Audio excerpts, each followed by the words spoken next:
მე კანდიდატი არა გასული არჩევნების რა ვიცი მე გულწრფელად გეუბნებით ბატონო გოგი ყველაზე ისეთი შთამბეჭდავი და დამწკუნველი ჩემთვის აი ამას გულწრფელად ვამბობ იყო ის სიუჟეტი ის კადრი თქვენი პარტიის წარმომადგენელი 38 უბანში რასაც საუბრობდა ჩვენ ორსობას მეგონი 5 თუ 6 გაუშვიდა რაც იმ ქალმა მოყვა ყოველგვარ ზღვას სიგდება თავნებობა და ეს უსამართობა აი ყველაზე უფრო ადამიანებს აგიჟებდა ქართველებს განსაკუთრებით უსამართობა ჩვენ დამარცხებას ვიწნევთ შახაბაძის დროს მაგრამ აი როდესაც უსამართო მოექცნენ კახეთში მთელი კახეთი აჯანყდა აი რატომ იყავდა ეს საქმე მე გაოცებულად თავად იმ ქალბატონმა ბრძანა 100 ხმა ქონდა ბატონ გოგის სალსაჭი მიაწვესო უგულავასთანაო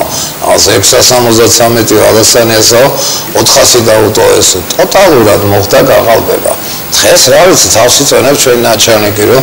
ესეთი პატიოსანი პატიოსნებაზე რაღაც სხვა წარმოდგენა აქვს ამ ხალხს და მე მახარებს რომ თქვენ დააფიქსირეთ ოფიციალურად პროტესტი აი ამ გაყალბებულ არჩევნებზე რაცა მართა უნდა თქვას რომ არ არის ხო ესე მე შეშველი მართა ბატონო გოგი და რას ფიქრობთ თქვენ აი ამ არჩევნებზე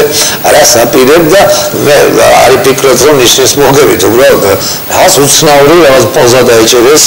ამ გამარჯვებულებმა და ყველას თავაზობენ თანამშრომლობას ნუ რაღაც უცნაური რა გერის და კრავის ურთიერთობა რას ფიქრობთ თქვენი დაბეჭდილება მას ვაჭროლის